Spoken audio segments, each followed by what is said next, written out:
Little Miss Recap contains adult language and is intended for entertainment purposes only.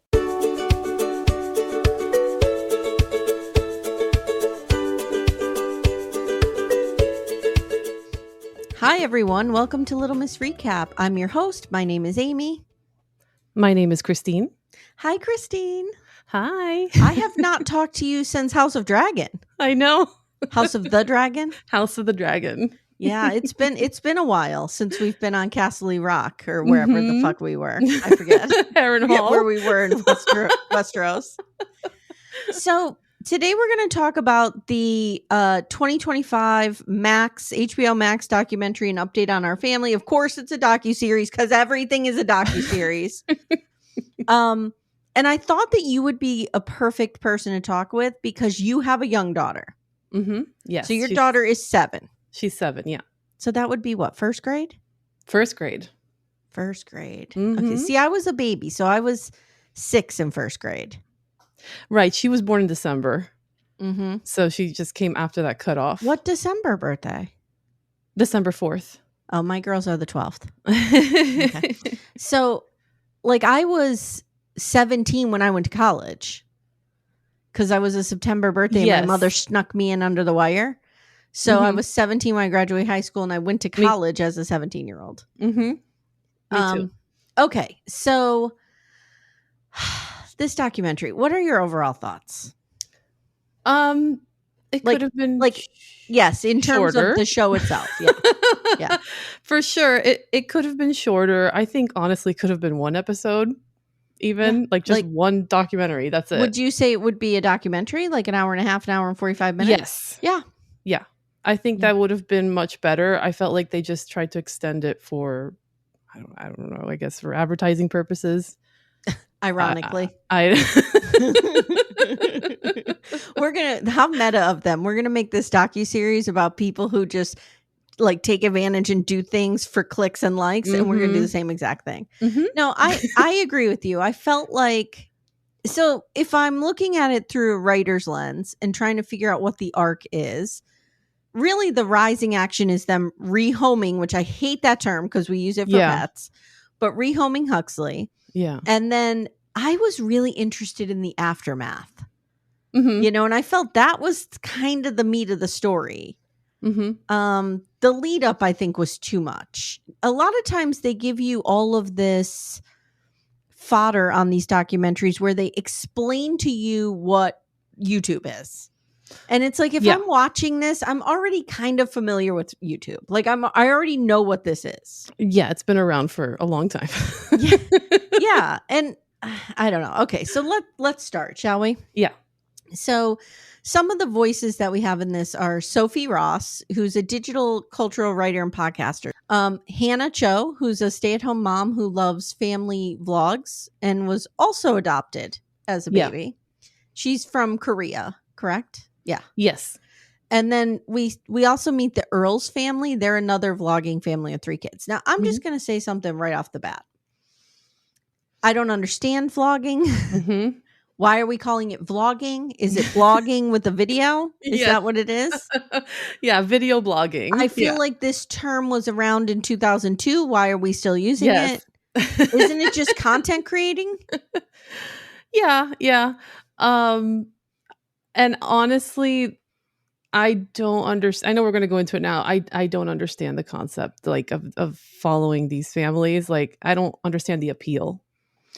For me, at least personally, I've never followed a family on. Yeah, I never have either. So we open with the discussion of family YouTubers and vlogs, and Hannah Cho is kind of the narrator through this first part. Like, she walks us through this.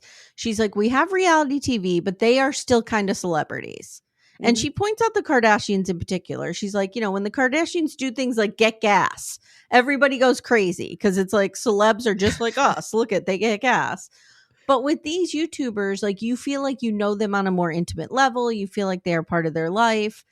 And, what she's describing is parasocial relationships. So the definition of a parasocial relationship is a one-sided relationship that a media user engages in with the media persona.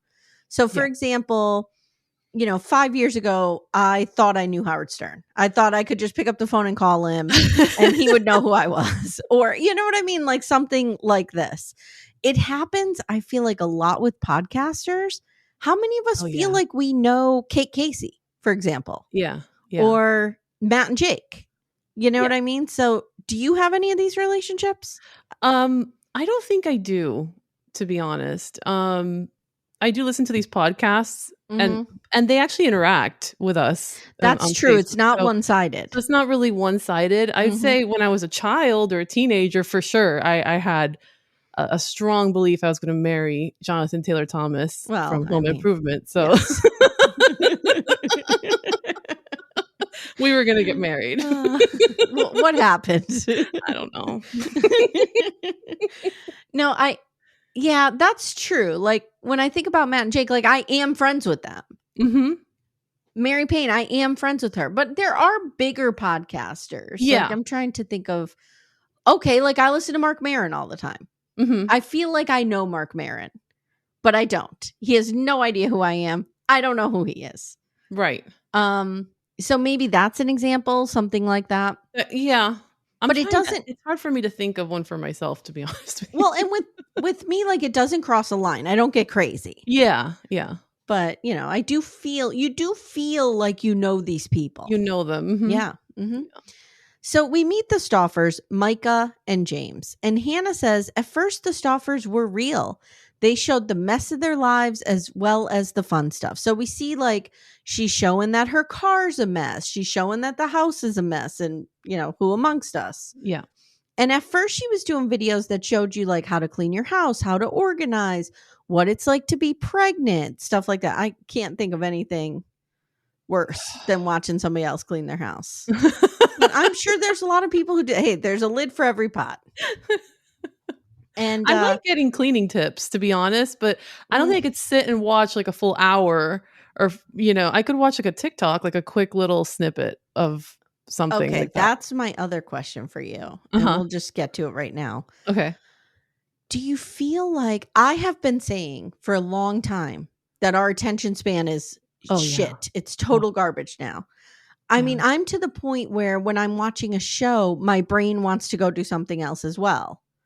Yes. Do we think that long form content might just be going away in favor of short click stuff like TikTok and Reels and I think yes and no. For sure, I'm guilty of this, of having what they call a small screen and a big screen at the same time. oh, is that what they call it? Two Yeah. screens? Okay. But if it's something, maybe we're just getting pickier as well. For example, I can sit and watch Severance. I can sit there I and sit and watch watch Mad Men. right, or Mad Men. Mhm. Like, if it's really good, Yellow Jackets, Mhm. I'm gonna be paying attention.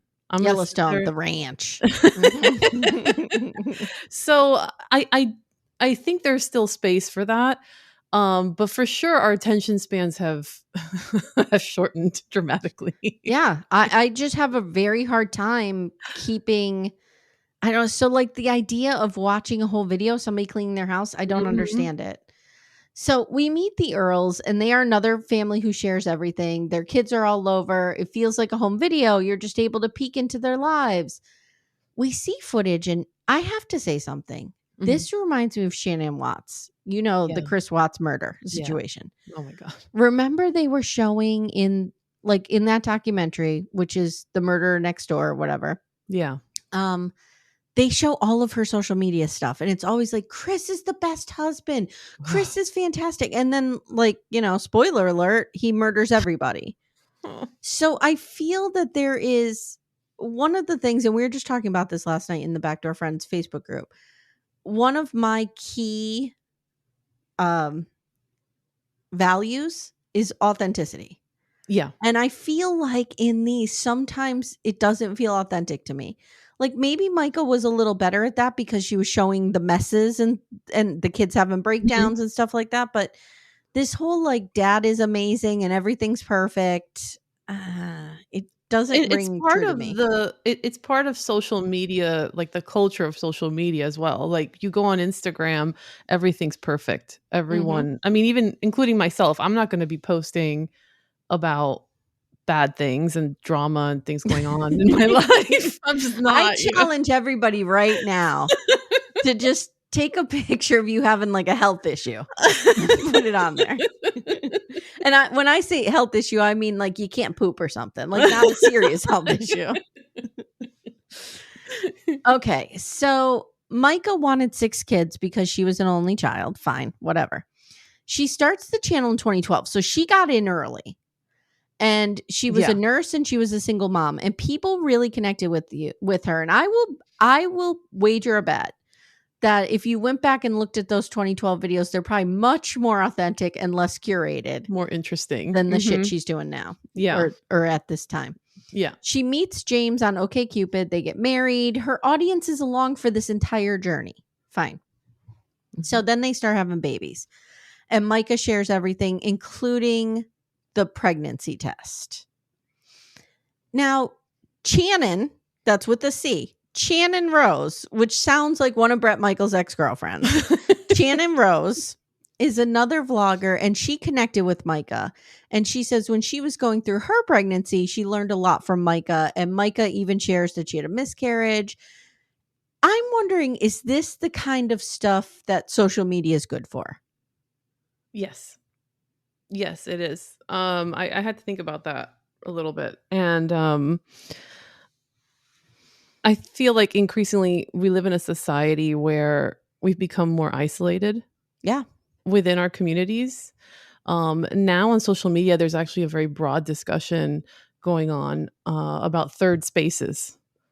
I don't know if you've heard of. No, what does this mean? So in Europe, for example, there are third spaces, which is basically after work, you can go to the court, like you just walk down to a cafe and there's a playground in the middle of it, of the courtyard, where you meet with your friends. And there's just more spaces to, I guess, get together with other people. So as opposed to home, work, and then that would be the third space. Here you're kind of trapped in your car where you have to go home, work, back home, or grocery store. And that's something that a lot of urban planners have been talking about for a while, and people are realizing it more and more over time, that it's a big issue here. We're more isolated. And so I think social media is that connection that we have. Including the groups we have on Facebook, and like the group we have for the podcasts, and I think that is a benefit. That's interesting. I like that too. Yeah. I think one of the things that I've been feeling lately is and it might be related to the pandemic. I think it could be related to the political climate, but I feel like I need to start getting out and reconnecting with my immediate community more, which is antithetical to how I looked at things 5 years ago. Yeah. It was more like get in your private space, protect yourself, get it, you know what I mean? Like shelter in place, if you will, while the pandemic was happening. Yeah. And now it's like, I'm ready to get back out there. Like I'm ready to go back out to a bar. I'm ready to go, So after Micah tells James she's pregnant again after a video, she starts uploading videos every day. And in August 2015, she has 10,000 subscribers, which doesn't seem like a lot, but at the time it was. Labor and delivery videos and videos with pregnancy tests do really well. And I wanted to ask you if you remember that Sam and Nia from the Ashley Madison doc, when he supposedly, so the thumbnail on the YouTube video was man surprised his wife with her own positive pregnancy test. And what he supposedly did, and this guy is a scumbag. I hate this dude. He was in the Ashley Madison doc because he cheated, but he was all over his blog like as a good Christian husband. Do you know what I mean? One of those situations. Yeah. So he supposedly like collected her urine out of the toilet in the morning and then did a pregnancy test, and it was so fake. It was all fake. But people thought it was real, and they got a ton of clicks and subscriptions from it. Yeah. So February 2016, she's got 20,000 followers. So it's building. It's really building. She was very open. She often shared like how much money she made, tips and tricks that you could do if you want to start a vlog. She does videos helping people launch channels. And in 2016, she starts to get sponsors. And then we also see James gets his own channel called Mhm. Stauffer's Garage, which we will talk about later. Yeah. And we see them kind of start to grind. So my question here for you is what do we think Micah's doing right? Like I think that Mhm. she is we learn later that she becomes obsessed with analytics, which could be it. But I also think maybe a little bit of what she's doing right is pulling back the curtain. What are your thoughts? Yeah, I agree. I agree with that. I think she just really got into it. I could never be this person. Really? I could not do this. No, Ah, I could never. I can't share this much about my life, and it's every hard. day, Yeah. it's hard. Creating content is hard, Hmm. especially filming it. Like having to, because you have to curate it a certain way. Yeah. Especially now at this point, especially 2016 is what I'm saying here. Like, I've tried actually, because Yeah. I would travel a lot and I wanted to be, oh, I'm in Key West. This is what I ate. This, and I'm like, forget it. I don't care anymore. You have Nobody some real cares. Janelle energy there. You just Yeah. you have one video on your channel. Yeah, basically. That's like I'm always so the movement in the podcast world right now is YouTube, YouTube, YouTube. Like everybody's trying to Hmm. convince us. Amanda and I swear to God, sat through a presentation at Podcast Movement where they preach to us about, how everybody's listening to podcasts on YouTube. They Uh-huh. pull out the little, this is such a Gen X thing. They pull out the little bar graph of the ages and Uh-huh. they have like up to 34. And we're like, yeah, Hmm. that's not our audience. Our audience is not That's listening true. on YouTube. That's true. It was Yeah. so weird. It was so Yeah. weird. But I do think, I mean, for podcasts, YouTube is great. I mean, I'd say TikTok and YouTube Yeah, and are I need to fantastic. build my YouTube channel, but I'm kind of like you. I'm like, "Ugh, God, it's a lot of work." Like, oh, God. It is a lot of work. But I do follow, just a side tangent, on YouTube. I follow two one guy. I don't know if you've seen him, Caleb Hammer. He's Mm-mm. he's a financial guy. He's almost like Ooh. the millennial version of Dave Ramsey, but what Oh, wait. Caleb Hammer? yes, Sounds like a porn name. he's all over TikTok. I found him through TikTok. He Does he have has an a YouTube OnlyFans? channel. No, no, no, no, no. He does not. He basically has a voice like this, and he will yell at you for Oh. what you're spending. Like, Ooh. I how need to could listen to this guy. how could you spend $17 at Starbucks? You owe Mm. $180,000. Mm-hmm, mm-hmm. Okay. He's like that type, but it's great. It's entertaining.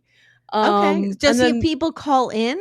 no, they're right in front of him, and it's So he's podcast reading people for style. filth Oh right yes, there to their face. to their he goes through their financial statements. Oh my God. I would love to do this because I'm good with that stuff. I would You would love to love. do this. I could not do that in someone's face. Oh my God. Sometimes It's you have to great. be tough with people. Oh, Be like, he's tough. do you really need this? And that's why he's blown up, because he's real tough in their Yeah. face. But he's also kind of understanding, and so, he's not Okay. like, yeah, it's good. He's not a monster. No, he's not. Okay. No. All right. So for some reason now we have an interview with Fabletics about sponsorship. We don't need this. We know how sponsorships work. Whatever. July 6, 2016, the Stauffers have a big announcement. They announced that they're adopting a child from China. They use an agency. The acronym is WACAP. Micah says getting a child from China is quicker than waiting for one domestically, It which is is. something we hear all the time. Mm-hmm. And people were super supportive. Like everybody was really backing her on this journey. They're aware that this is going to be a child with special needs. They say they're prepared. They claim that, these adoption agencies have told them everything. Yeah. And things move real quick. They pick out a name. She does a whole video about the name reveal, which is Huxley, which, whatever. And listen, this woman, this is all the least of her sins, in my opinion, picking out the name Huxley. Okay. I gotta say though, that name in particular is it's from Cheshire, England. Like it's Yeah, it's very very British. white. It's very white. Like Mhm. I totally am for. I have a cousin from China. She Mhm. was adopted. She was younger. She was less than a year old when she was adopted. Okay. And they went there. They picked her up with the girl. They have two of their own daughters, biological daughters, and Mhm. they went picked her up. This was in 2003, I think, or 2004. I don't remember exactly. She's like in her 20s now, and they gave her a Western name. Mhm. They gave her a Chinese middle name. Oh, okay. And she learned Mandarin in school as well. Mhm. She's been to China ever since, at least once. So Can I it ask why they decided to adopt internationally for their third child? I think from what I remember is kind of similar. She it would be a shorter process. Mhm. Um, and that's what I recall. They wanted a girl. They wanted another girl. Mhm. And they just decided to adopt from China. She does not have special needs. Oh, okay. So, Mhm. um, but yeah, she's doing great. I mean, Yeah. but But she was under a year old, she so was under a changing year her name old. might have been less impactful. Oh yeah, yeah, Yeah. but it's also, I mean, I think with the name thing, you want them to you want to adapt. You don't want Yes. their names to get made fun of or something in Yeah. school. Yeah. That's part of it. It's to protect Mhm. them as well and make it easier for them Sure. here in the US. But even then, even the fact that she was so young when she came here, Mhm. there was still, we'll get into it more about trauma and all that, but Mhm. there's Ugh. definitely trauma Yeah. there. I mean, it's a lot. Yeah. I know that's I'll save it. Hey everyone, stay tuned. Little Miss Recap will be right back after these words. Amanda, Amy. for our sponsor, Lumi Gummies today, I have an idea. I think we should do a rapid fire bonus round. Which 90-day celebrity stars need a Lumi Gummy or have taken a Lumi Gummy, maybe? Okay. Madeline. Oh, I have her on my list too. Manon. Manon could really use indica. Yeah, to calm her the fuck down. Just calm down a little bit. I think Jenny could use a sativa to maybe up the energy a little bit because there's none there. Funny you mentioned Jenny. I have Sumit's aunt can use one definitely to chill out a little bit. She definitely could use one. This is a wild card. Florian could use one. Oh. I don't know what variety. Yeah, but maybe I feel he like needs a hybrid. I feel like Florian on a gummy would be good. Yeah. I also have Dylan's mom from Dylan and Patia. Yeah. And I have Luke's dad of Oh, Luke and Madeline. Yeah. Mm-hmm. Yes. Yeah. And we can use Lumi gummies as well. Yes. Yes. All the time. Consistent, mellow, and super delicious, Lumi gummies are specifically designed to make you feel good, not stoned. Whether you're looking for an end-of-the-day de-stressor, a midday mood boost, or help getting the best sleep ever, Lumi gummies has a strain that's right for you. So, Amanda, our flavor that we like a lot in this home is the sour strawberry cookie hybrid. Ooh, is it particularly sour? It's not super sour because I don't like sour things. Yeah, I don't either. But I just find that it's the perfect blend of up and down. It's right in the middle. Nice. But you feel good. I really like it. I'm a hybrid girly myself, and I'm going to go with the watermelon sorbet because I do enjoy watermelon, and it's just a nice, cool, chill evening of watching TV. You know what I need to do? I need to take one before Sister Wives comes out. Before I meet my arch nemesis in the ring. Yes. I think it would help you a great deal. I think it would help Cody Brown a great deal. Oh, absolutely. Absolutely. Yeah. Guys, Lumi gummies are available nationwide. Go to lumigummies.com. That's LUMI gummies.com. Use code Little Miss Recap for 30% off your order. That is Lumi Gummies, LUMI gummies.com. Code Little Miss Recap. Lumis.com. Code Little Miss Recap. It's 30%. And the link is in the show notes if you guys need it. So one cool thing was seeing Hannah's mother. So Hannah Cho, the woman who was adopted from Korea, who's kind of our narrator, seeing what she kept of the adoption. Like she had this entire scrapbook. It was really, and you could tell Hannah was very moved by it, like going through everything. So Micah shares every single aspect of the adoption. It's all content on her channel. They have a whole playlist, Huxley's adoption journey. YouTube is owned by Google, so they're connected. We get that whole explanation. They go get him, they bring him home, and it's Huxley all the time. So before I get to my question here, I just want to say, in my opinion, this is her greatest sin.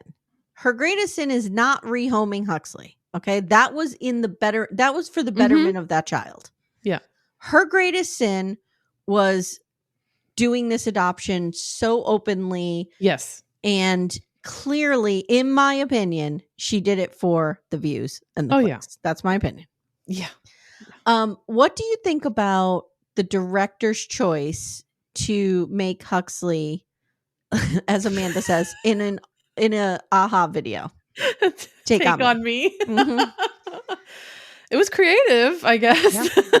It was. Yeah. I'm glad they didn't show him, but it was a little weird. I think I would have preferred just a blur. Yeah, to be honest, like the other kids were blurred. Yeah, because then you're distracting. Because then you're like, how accurate is this aha sketch of him? Like, does it look like him? And then what's the point? It was an odd choice, but it was. Yeah, I will say, and I brought this up on a pod earlier this week, that even in Scamanda, the directors are not showing her children. Mm-hmm. And I am all for this new movement to take the children out of stories. 100%. Yeah. Mm-hmm. So they actually film their meeting with him. And this is really hard to watch because he's very upset. He's traumatized. So they're in this room.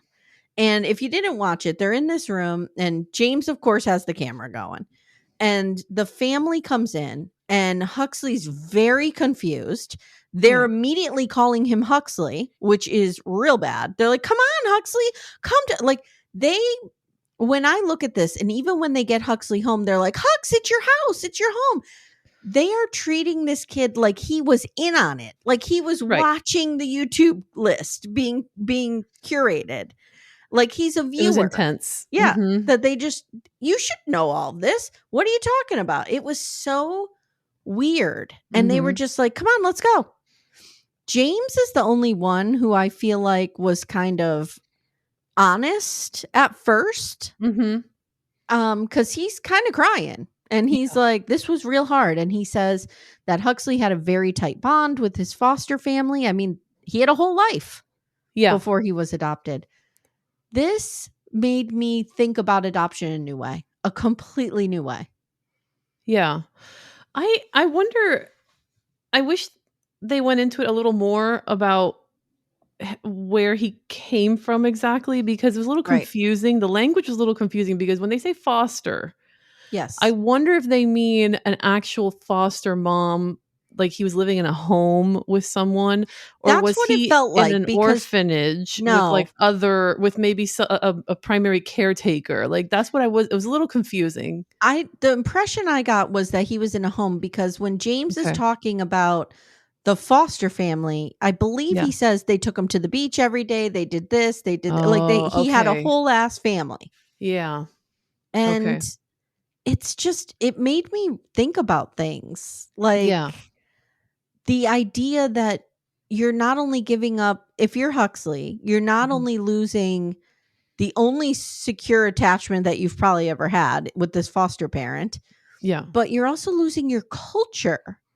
Yeah. It's so crazy. So we meet Cameron Lee Small. He's an adoption counselor. And he says white adoptive parents have been a central voice in the dialogue, and there are other voices that need to be heard. He himself is adopted, and he says, I was a son before I was adopted. He was born in Korea. He lived with his mom and dad for 3 years. So he was around the age Huxley was, right? Yeah. Was Huxley was like under 3, right? He was, I think, like 2.5. Yeah. Yeah. He said his father died and his mother needed to adopt him out. And he says the first day he met his new parents, he jumped out of their arms on the airplane and ran off screaming for his mom, Oma. Oh my God. Could you imagine? It's so sad. I almost teared up. I know. And I will never besmirch somebody who decides to put their child up for adoption. It is the most kind, loving thing you could do for a child. But can we have some kind of like can mom and dad, can mom come to the US with the child, get them at least acquainted to the surroundings and then go away? I feel like that's, especially in certain countries, that's prohibitive. Yeah. Like it's just too difficult. Yeah. Mm-hmm. So we see Huxley sitting on the plane. They're filming him. Of course, this kid's got a fucking camera in his face at all times. Mm-hmm. And he's just so confused. Put the camera away. If the kid is upset, put the fucking camera away. I was enraged. Yeah. Cameron says, we just expect too much. These kids get on a plane in one place on Earth, and they get out on another place on Earth. And there's no prep in between, and it's all on camera. Yeah. So the videos start to get more and more emotional as Micah is saying that it's been harder than she realized, but the viewers are here for Huxley content, and that's what they want. We get a tutorial on creating thumbnails. Don't know why we need this. With the titles and keywords like "my baby could have died," and it was like there was a pacifier recall. So YouTube is notorious for this. Yes, I know. 100%. And always you guys can't see it, but always the thumbnail with the person like, yes, like they're just stunned. The guy I just mentioned, Caleb Hammer, his titles are something like, "This woman is disgusting," and it's like, and it's because she bought too many, I don't know, Snickers or something at Five Below. Yeah. Wow, it's crazy. So in 2018, James and Micah are sharing. They begin to share Huxley's medical issues because. Fuck, is it FERPA? It wouldn't be FERPA, it'd be HIPAA. Fuck HIPAA at this point. Yeah. And then there's a shift. And James starts taking more and more videos with Huxley and no Micah.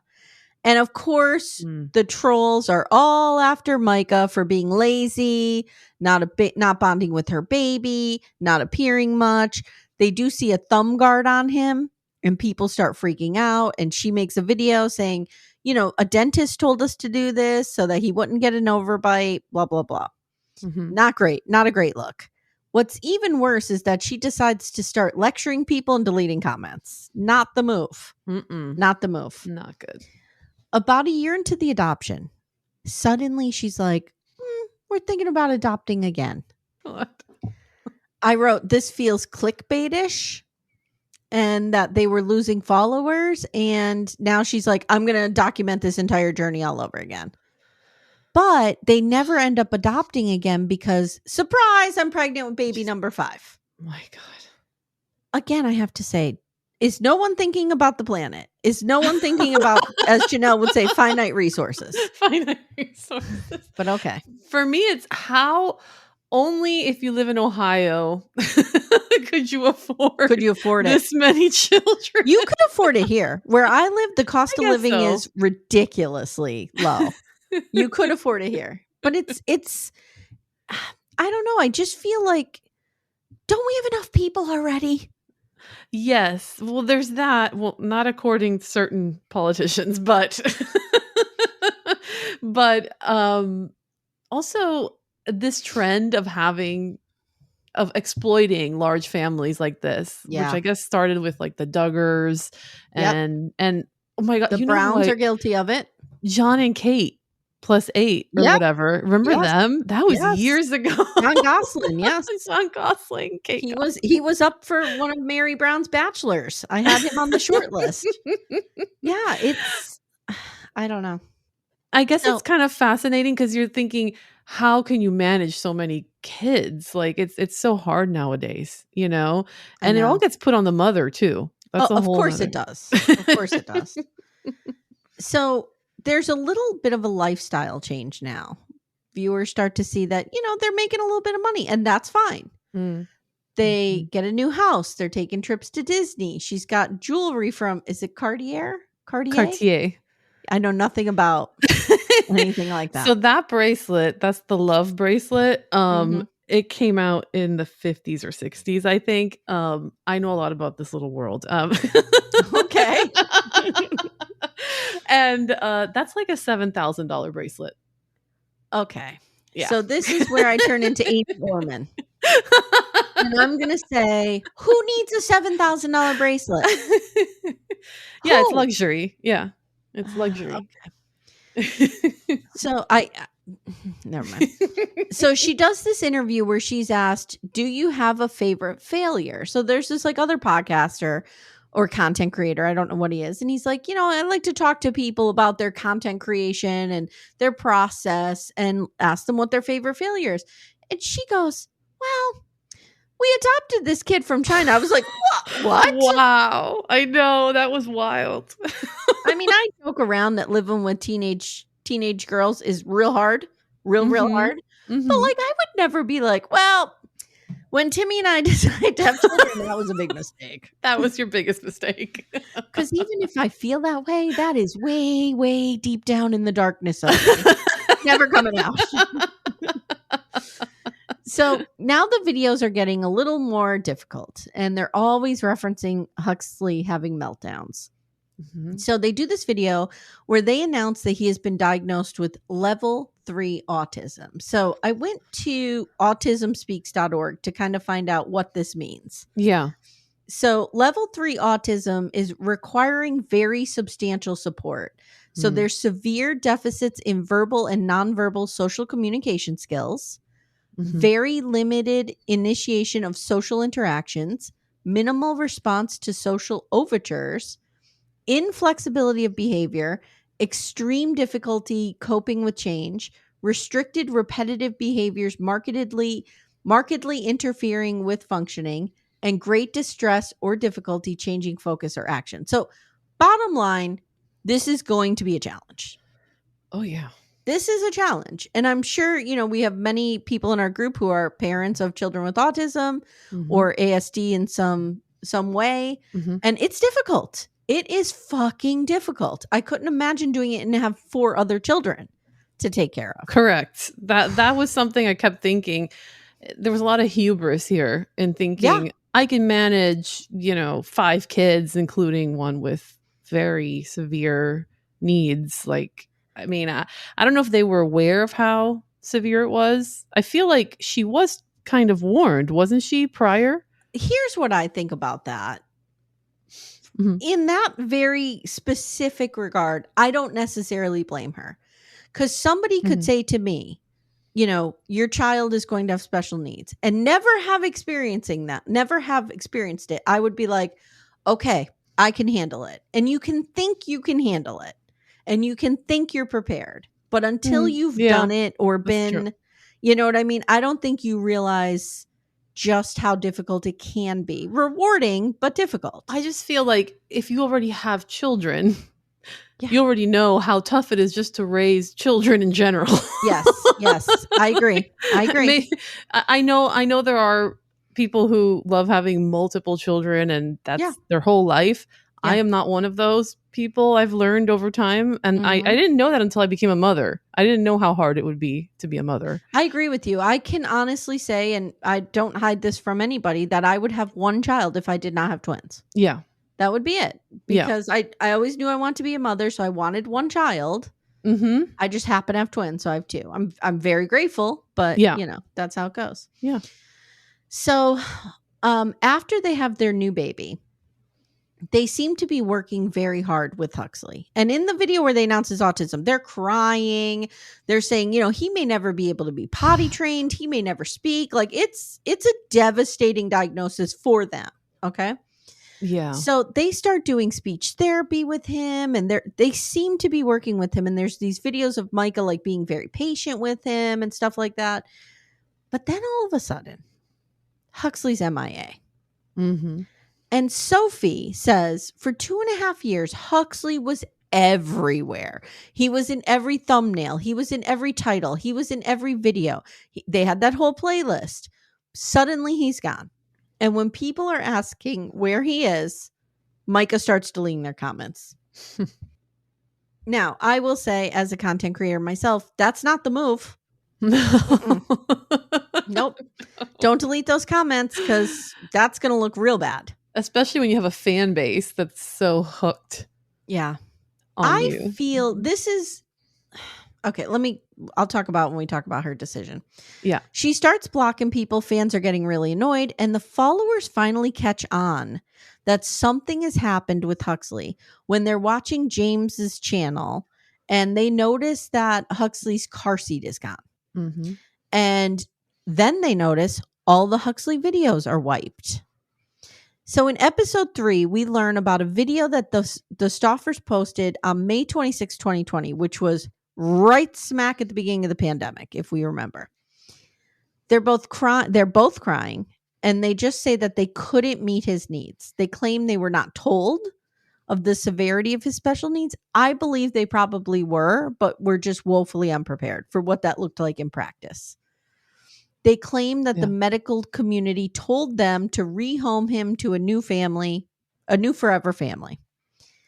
Then all of a sudden, they're like, we just don't want to talk about it because we're going to respect his privacy.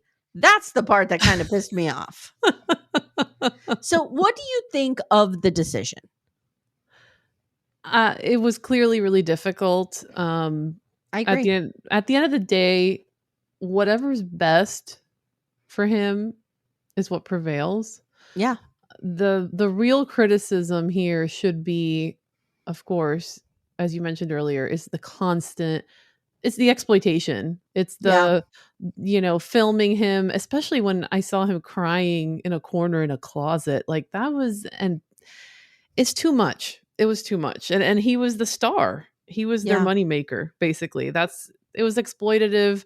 And then at the end, they're just like, well, I mean, I'm sure it was difficult. I do believe they cared for him, right? I do too. Yeah. But there was more to it than that, of course. They were using him. Well, and I got to the point where I kind of said to myself, she got herself, and see, I'm even doing it. James gets none of the blame here. It's all on Micah for some reason. Yeah. But I'm going to stop, correct myself and say they. They got themselves into an impossible situation. Mm-hmm. What were they going to do? Like, we already saw that they were starting to get borderline abusive with taping his thumb and stuff like that. Okay. I've never seen that before. I've never even heard of that. I'm not saying that they were abusive. I'm saying that people perceived it that way because you could tell they were starting to take stricter measures with him. Yeah. And I just don't know what, and when I say me, I mean the royal we.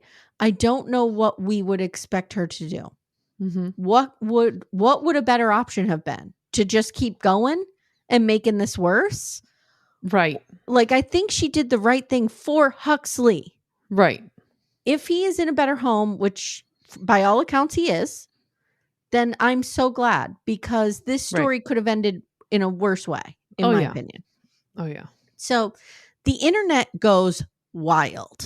And I have Sophie's tweet because she broke the story about this. Mm-hmm. Let me see if I can open the link.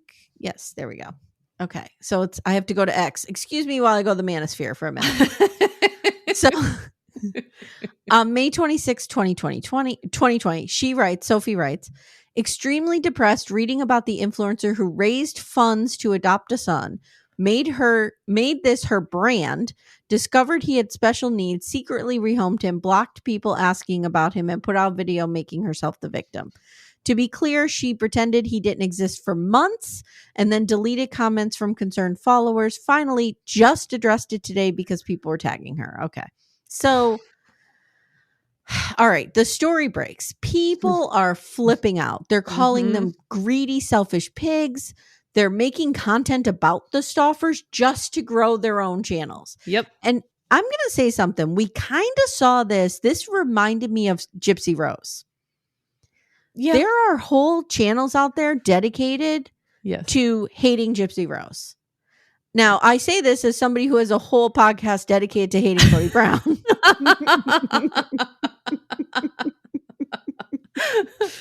So maybe I better shut up. No, but I think there are people who just like one guy put out 50 videos just calling her names and like because they were getting the clicks. So they're yelling at her for doing it and they're doing it. Anyway. Yeah, they're capitalizing on it. Yeah. Mm-hmm.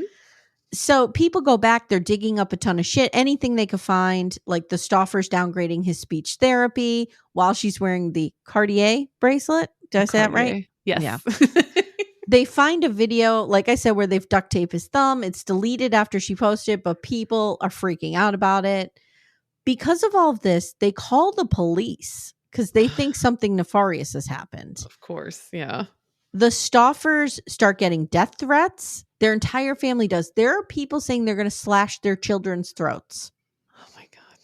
How do you square that with, I'm mad at you because you hurt a child, so I'm going to come in the house and slit your child's throat?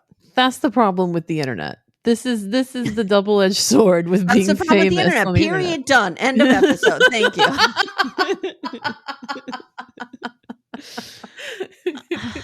God. I had a coworker and I worked with him up until after the pandemic. And at some point during the pandemic, he said the famous quote, "Can we just shut off the internet?" And I still bring that quote up to him once in a while. I'll be like, "Have you shut off the internet yet?"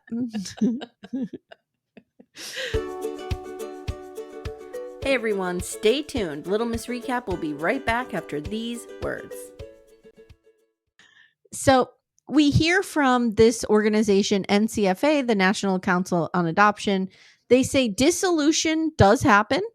And when it does, it sucks. But, you know, if it's in the best interest of the child, it's what needs to happen. Right.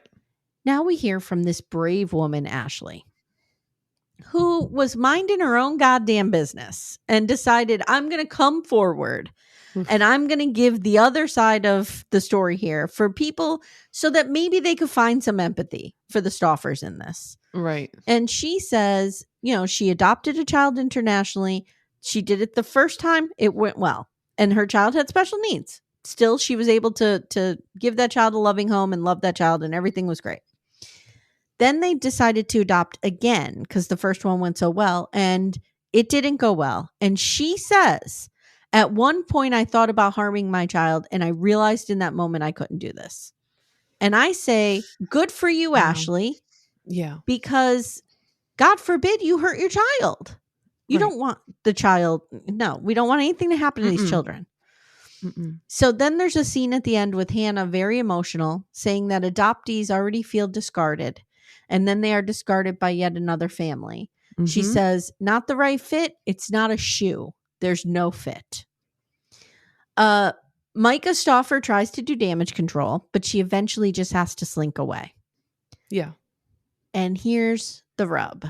James is unscathed through all of this, Christine. He just manages to keep his Stauffer garage going. Gets none of the blame for this. Do you believe this shit? Amazing. It's all on her. I mean, I'm not saying she's great, but like he's complicit. Correct. He just keeps going with his channel. Yeah. People still calling for his heads. According to the documentary, Huxley is safe, very happy in his new home. We get a discussion of cyberbullying, how these communities can turn on you. And we end the discussion of should there be laws to protect kids? There's a need for reform. What does that look like? And then one person says, some of these children have an internet thumbprint before they are 10. And I was like, ugh. So I wanted to have a discussion about, so just to put a bow on this Micah Stauffer thing. Yeah. In my opinion, what she did leading up to the rehoming was her ultimate, what she did wrong, in my opinion. She should never have adopted the kid. If she did adopt him, she should have said right from the beginning, I'm not sharing this journey. Yeah. Right? And then, if it worked out and then years down the road when Huxley was better acquainted with their family, whatever, then if you want to share them, fine. But like, you had to know. I mean, Jesus Christ, you bring home a puppy and you put more thought into it than bringing home a child. Like, come on, you had to know that there would have been an adjustment period. And why would you think it was okay to film that? That really got me. It's a lot. And as I forget who on the documentary mentioned it about adoption being trauma, right? And I think it was Hannah, maybe. Or was it that guy? I think it was a woman who, it was someone in the documentary said adoption is trauma. And that just stayed with me because even though I haven't been through that, I know a lot of people who were adopted. Yeah. And then I think about my cousin, who, mind you, thriving, doing fantastic. Yes. She's in college, doing great. Yeah. But I remember in her childhood, food anxiety. There was that came from the crib. Okay. That came from China. It came from there. It came from the orphanage. We would have to be careful sometimes talking about, sometimes in your family, you talk about, oh, she looks like you. She has your eyes, this sort of thing. Yes. Never really you had to be aware anything. of those conversations. Those in front of her. Like, don't talk about that in front of her. Yeah. That makes just sense. to not make her feel, outside, because she is part of the family. She is family. Yes. And so there's just so many elements to that. And then I know a lot of grown adults, who were adopted, and they've always told me, it's this, they love their family and everything, but it's like a missing piece, right? Like of their identity, of who they came from, where, and I can't even imagine for children, especially from China, like my cousin, who they have no idea who the mother is. Like, no clue. Like, this was someone who had to let go of their child for whatever reason. And there's no identity there. We don't know where you come from. So it's and it stays with you forever. So, I bet. Yeah. I guess I never looked at, like, I know a lot of people in my family tree, there were a lot of adoptions that were done in secrecy or under duress, right? Like, so-and-so dies and their 3 kids are adopted out, or this aunt adopts this kid because this, whatever. So it wasn't even really open, but I guess I never thought about, intellectually I understand the idea that a child is giving up its culture.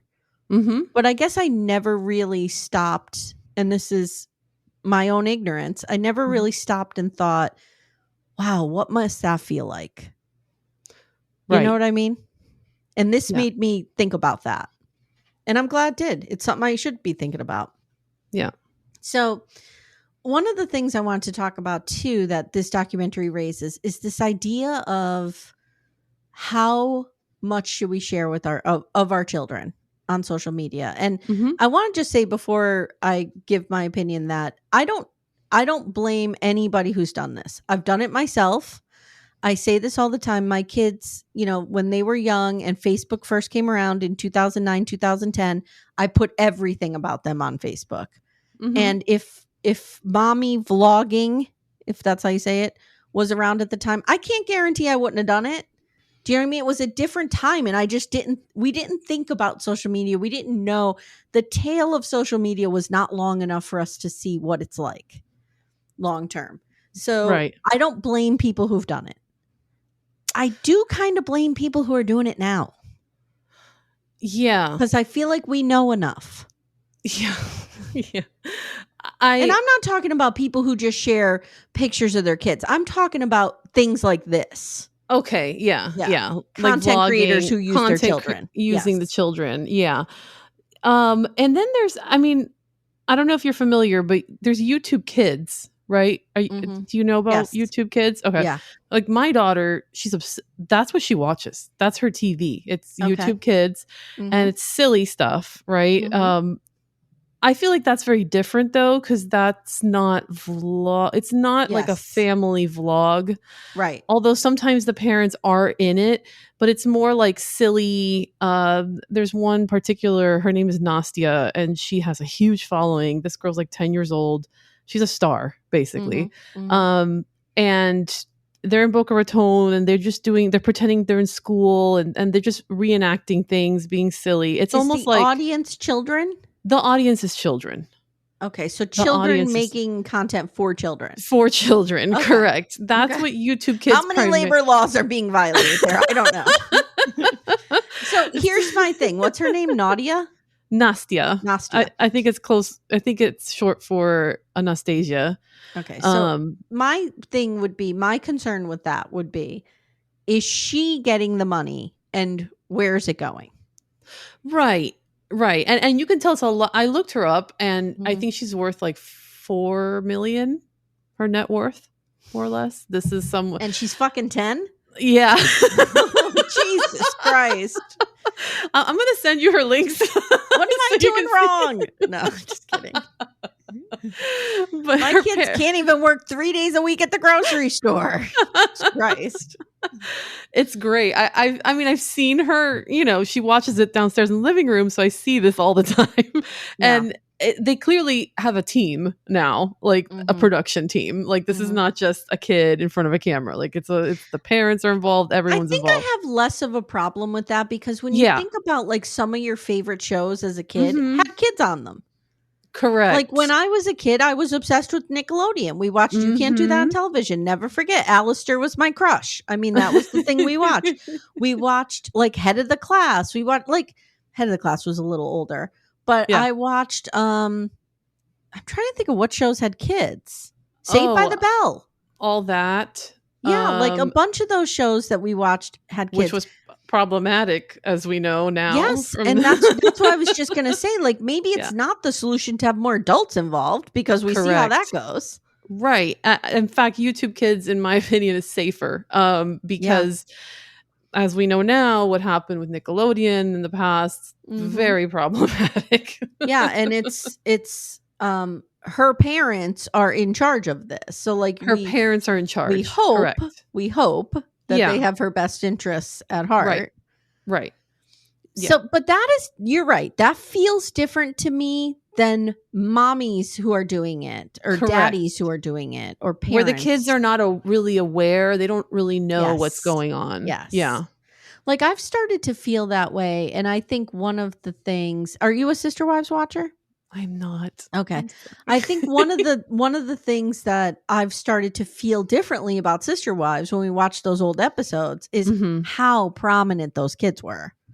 Yes. They were oftentimes the storyline, and you see it in the Duggars too. Yes, the Duggars, like, John and Kate. John and Kate, you absolutely see it. And so it's like, I know for a fact that the Brown children did not get royalties. They did not get paid. They're getting paid as adults on the show, but they didn't get paid as kids. Right. Now, you could argue, did Cody and Christine put money into a college fund? I don't know. I don't know what they did with it. But like the Duggars too, right? The Duggars didn't get any money either. The kids didn't get anything. It all went to whatever his name is. Jim Bob. Yeah.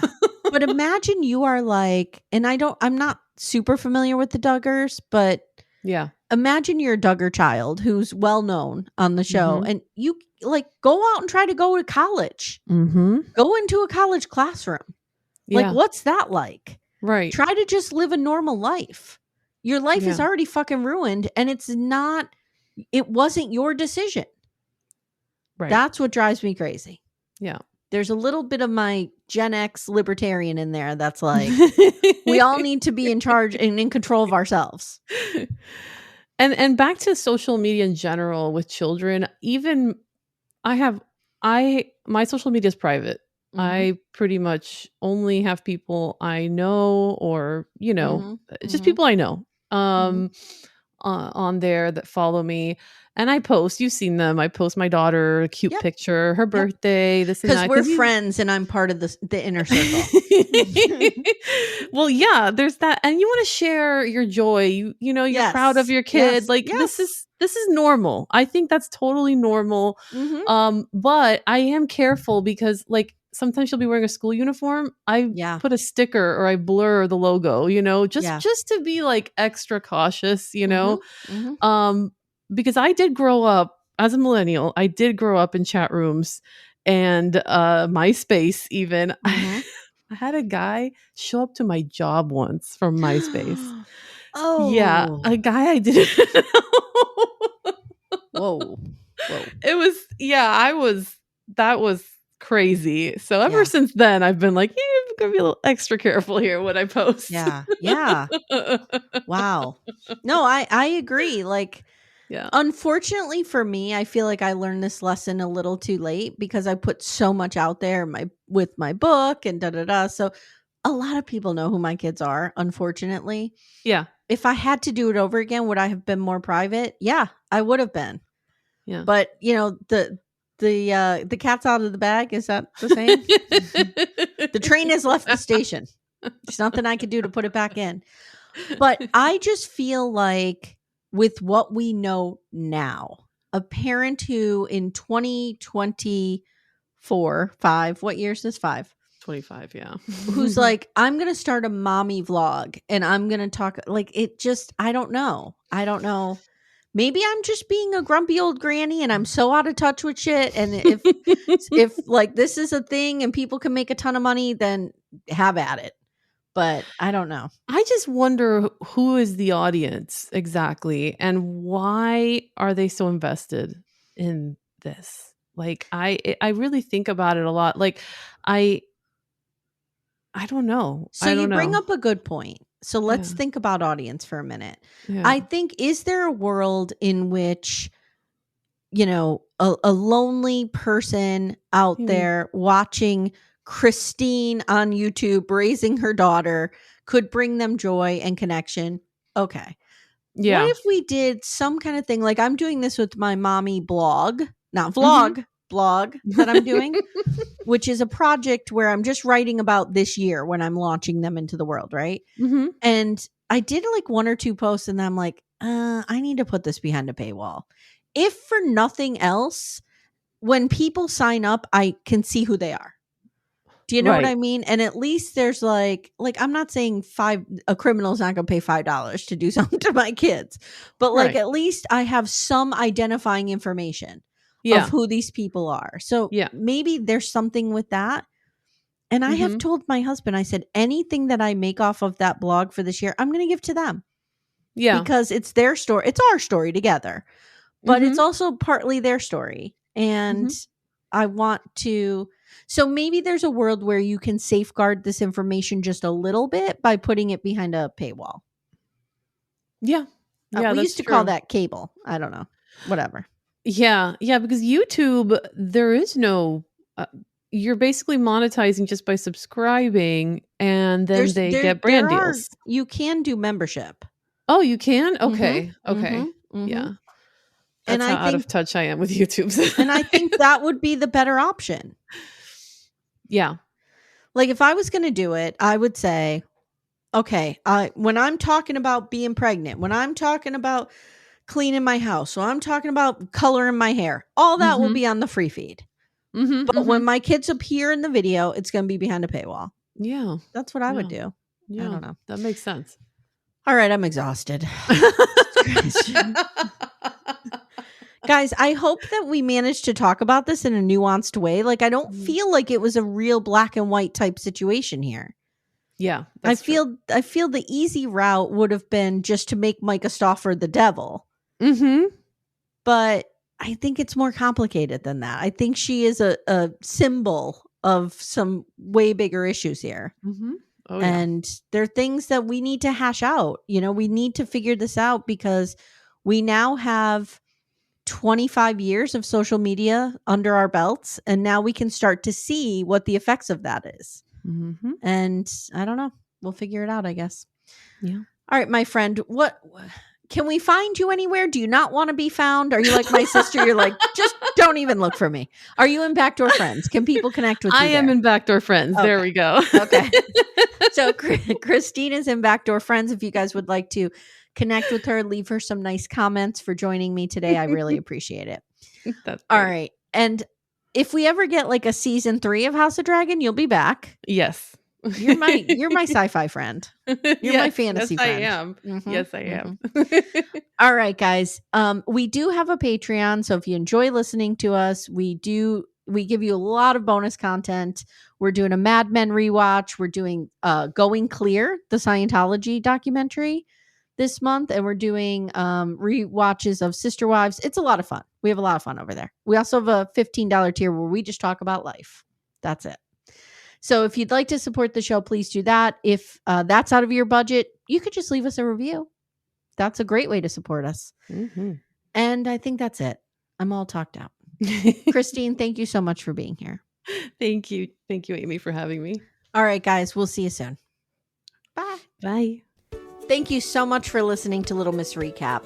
If you'd like to support the show, the best way you can do that is to join our Twin Flame universe, which is our Patreon, Supercast, and Apple subscription feeds. The links for those are in the show notes. You get ad-free episodes and a ton of bonus content. You can also subscribe to the feed so you don't miss an episode, share the show with a friend, and leave a 5-star review. To contact the show, please email me directly at amy@littlemissrecap.com or join our Facebook group Backdoor Friends. Thank you so much for listening, and we'll see you next time.